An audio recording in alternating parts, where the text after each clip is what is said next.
Hello everyone, and welcome back, wishing you all a wonderful day ahead. Today, we're diving into a story where a single signature holds the power to bury the truth forever, or finally set it free. Who was really standing in that room that day, and why will they only speak after dark?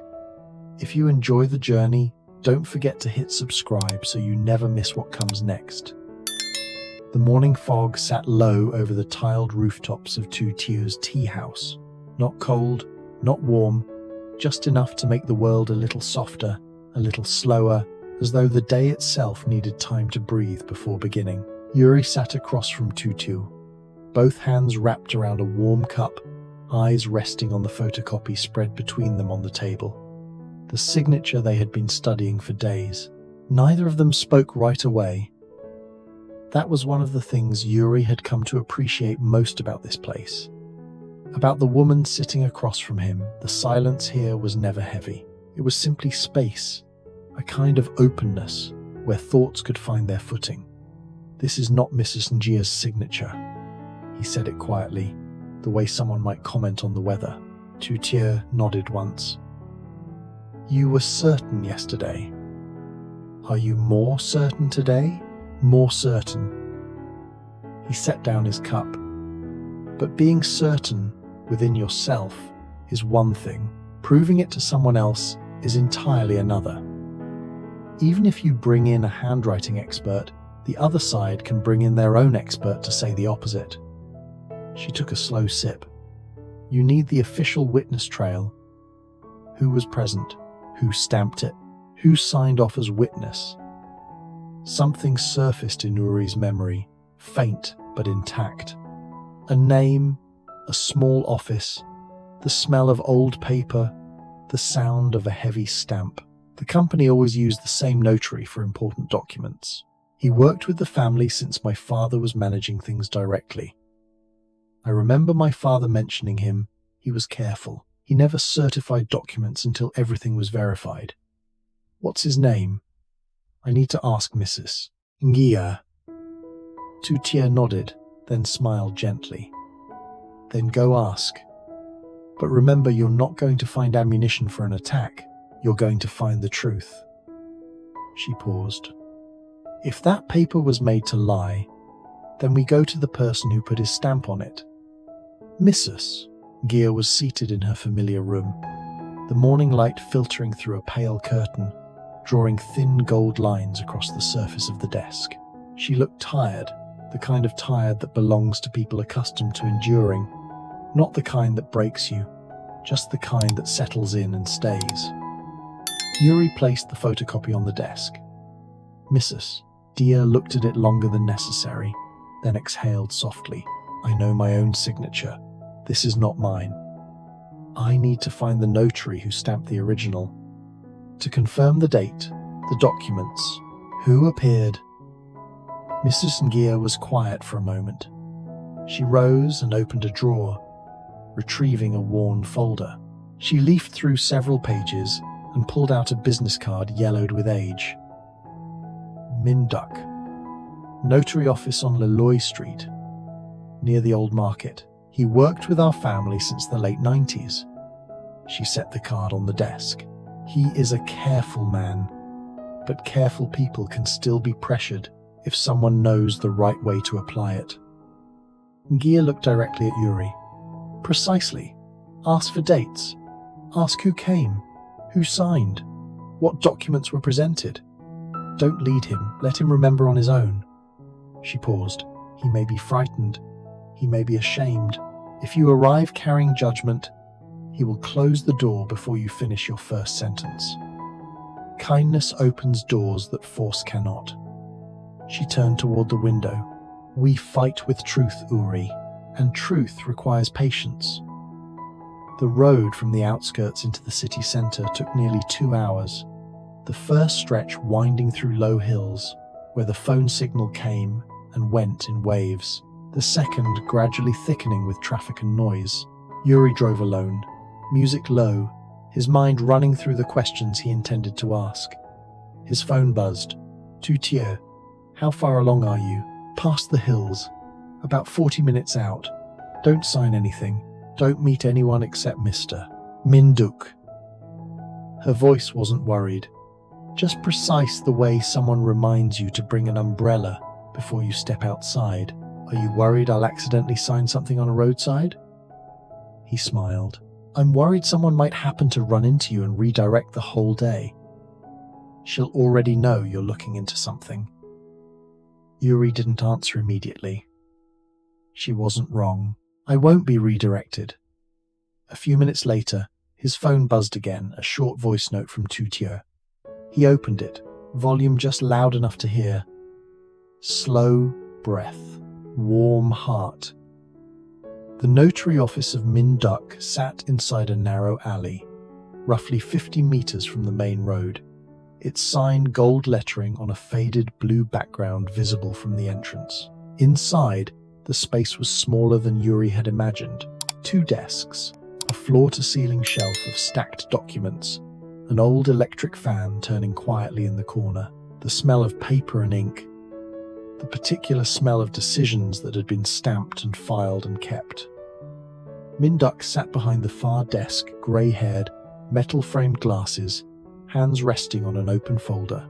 When Uri entered and introduced himself, the old man paused, looked up, his expression cautious but not unfriendly. Yes, sir. I'm acting on her behalf to review certain matters related to the company. Minduk nodded slowly, but his hands did not release the folder. That company carries a significant name. He said it without indicating whether he meant it as a compliment or a warning. How is Mrs. Ngia? She's well, still sharp. Something in that answer shifted the atmosphere. His shoulders relaxed slightly, but his eyes became more careful, as though the phrase Mrs. Ngia is still sharp was simultaneously reassuring and dangerous to him. He set the folder down. Just a review of your records. Specifically, any instances where you notarized documents for the company in the past 2 years. I'm not here to create trouble for you. I only need to confirm dates and who was present.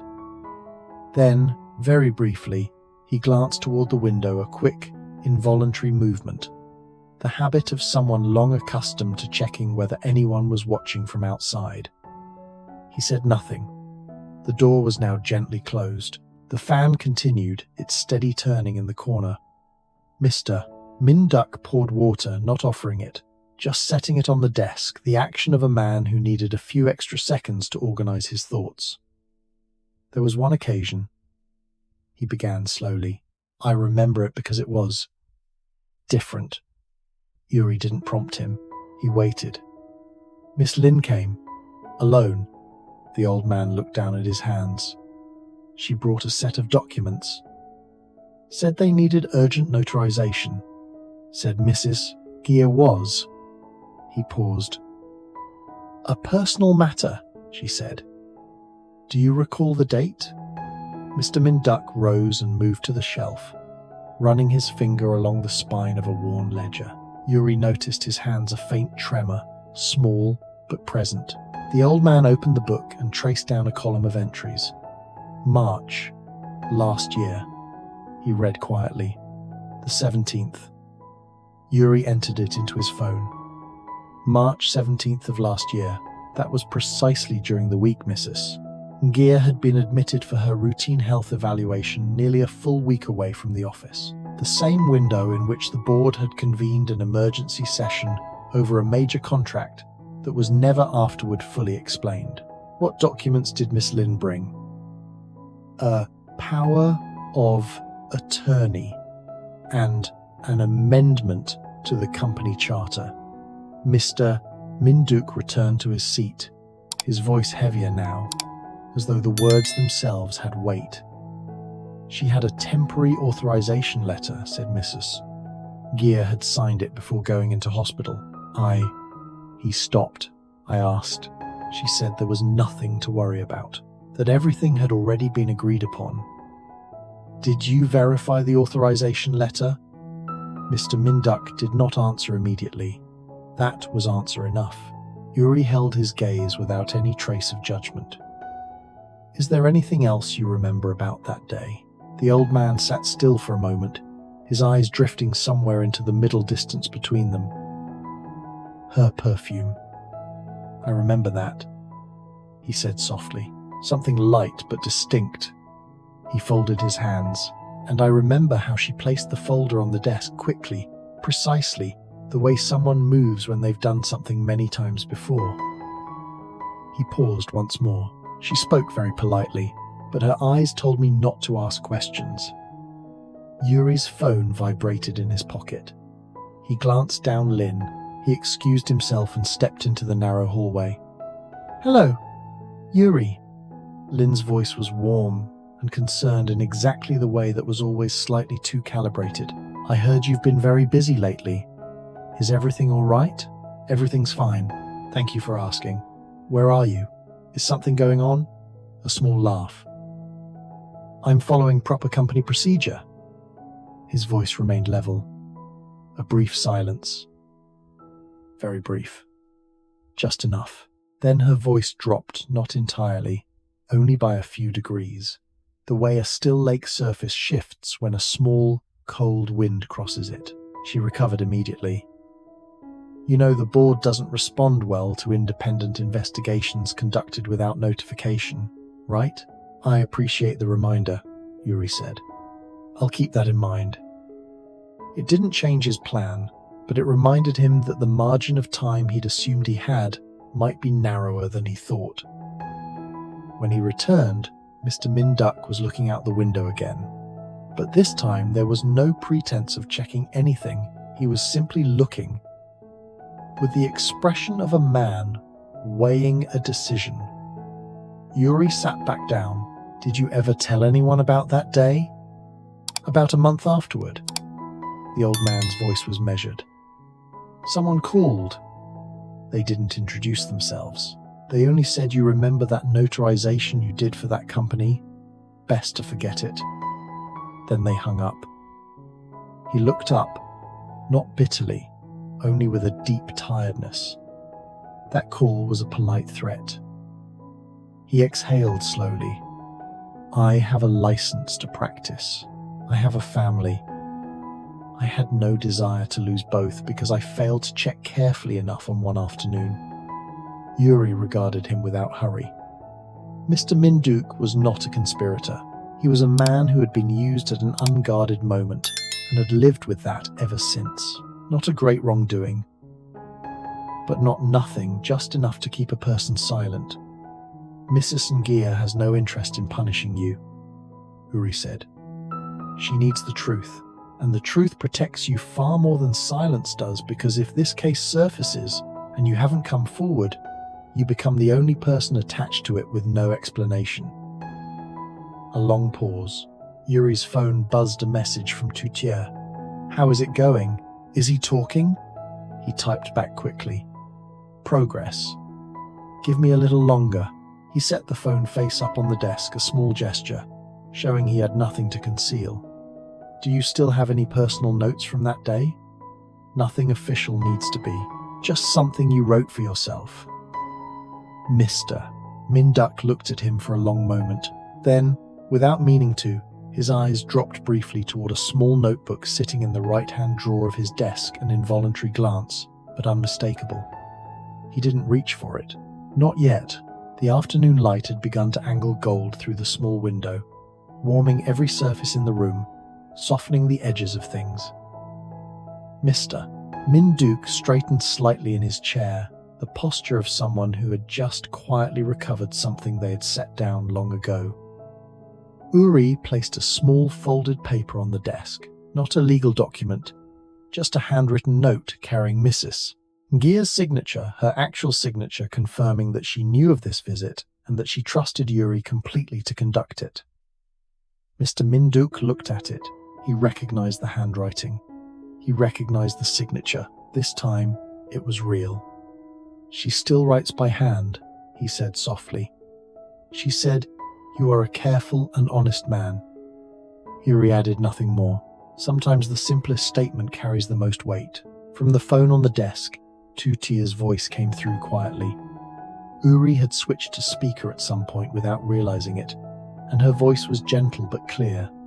"Sir, I know you're in a very difficult position, but the truth doesn't only protect Mrs. Ngia, it protects you as well. Because if you remain the only person who knows and never speaks, you carry that alone for the rest of your life. Mr. Minduk looked at the phone, then at the note, then at his own hands. Then he exhaled the long, slow breath of someone setting down something heavy they have carried for far too long. I'll tell you what I know. Then he stopped.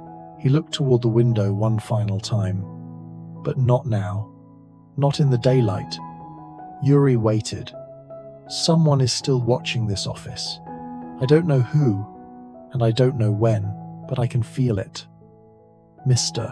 Minduk lowered his voice, the way a person does when they are suddenly aware that walls have ears. There is a small tea shop at the end of this alley. The owner knows me. No one would think anything of it. He looked directly at Uri. I will bring what I have kept, and I will tell you everything. Uri stepped out of the office into the alley. The sky between the rooftops had deepened to violet, the first street lamps flickering on at the far end of the lane. He stopped, looked upward at the narrow strip of sky visible above him, a last thread of blue-purple still holding on from the sunset. He asked into the phone, every word. I'm fine. He looked toward the end of the alley. He agreed to meet, but only at night. A moment of silence between them. If he'll only speak after dark. Then someone is still trying to keep the truth in the dark. Uri finished, his voice steady, not because he wasn't troubled, but because he had already decided. A soft exhale on the other end of the line. Then tonight, Tieu Uri said quietly, we walk into the dark together. Uri and Tieu Uri begin the morning by reviewing an impossible signature, one that doesn't belong to Mrs. Ngia. With her guidance, they track down Minduk, a trusted old notary who once certified critical company documents. When Uri visits his quiet, dusty office, the old man slowly reveals a troubling memory. Lynn came alone one day, carrying urgent paperwork, claiming Mrs. Ngia was unavailable, and her eyes made clear that no questions were welcome. The date aligns perfectly with Mrs. Ngia's hospital stay. But Minduk has been carrying fear ever since an anonymous phone call warned him to forget everything he saw. Meanwhile, Lynn reaches out to Uri with a sweetly veiled threat, signaling she already knows he's asking questions. By late afternoon, the notary agrees to share what he knows, but only under the cover of night. They had found the man who knew the truth.